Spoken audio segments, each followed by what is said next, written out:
الفيديو ده مخصوص عشان الفتى الجميل آدم محمد رفعت، السباح الجميل الفتى الصغير اللي أنقذ زميله في المسابقة لما زميله تعب بعد ما هو وصل لحد العلامة اللي بيسجلوا فيها. لقى زميله متأخر وما سجلش، فبص عليه لقاه متأخر. كان تعبان الولد في قبل ما يوصل لخط النهاية في السباق يعني.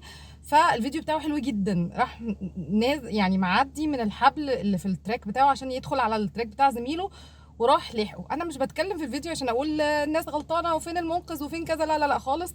انا بس عشان الولد ادم ده الشاب الجميل يعني الفتى الجميل ده صغير، عايزه احييه واحيي اهله كمان، لانه فكره ان هو فكر يعني هو يعني في ثواني فكر بثواني يلحق زميله.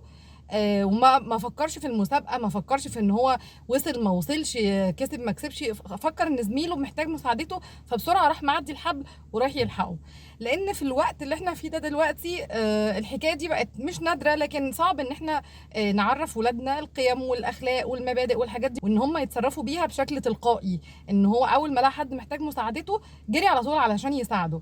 فزي ما بنقول على الحاجات اللي بتبقى مش كويسه او سلبيه في الاجيال الجديده، محتاجين ان احنا ناكد على القيمه دي وناكد على الموضوع ده ونشكر اهله جدا، لان هم اكيد هم اللي حطوا فيه القيمه دي ان هو يعملها بشكل تلقائي اوتوماتيك على طول، ما فخدش ثواني عشان يفكر يعمل حاجه زي كده. انا كنت مبسوطه جدا لما شفت الفيديو بتاع ادم، ومبسوطه بيه جدا، وعايزه ان مدرسته تكرمه والنادي بتاعه يكرمه. مش مهم هو خد ميداليه، مش مهم هو كسب المسابقه او ما كسبهاش، لكن اللقطه دي في حد ذاتها بتقول انه لا، لسه نقدر الجيل دوت ان هو يكون عنده القيم الكويسه والاصول الكويسه وعنده مبادئ وعنده الاخلاق الحلوه. انه مش صحيح انه السوشيال ميديا والانفتاح على العالم بالشكل ده غيرت في التربيه او خلتنا نربي بنمط تربيه معين. لا، نقدر ان احنا نخلي تربيه بالاخلاق بالاصول بالقيم اللي احنا عارفينها واللي هي احنا متربيين عليها، واللي هي اللي فطرتنا السليمه الانسانيه العاديه اللي هي تخلي حد زي ادم يلحق زميله رغم ان هو في مسابقه، وان هو ممكن يكون مهتم بنفسه بان هو يوصل بان هو يكسب،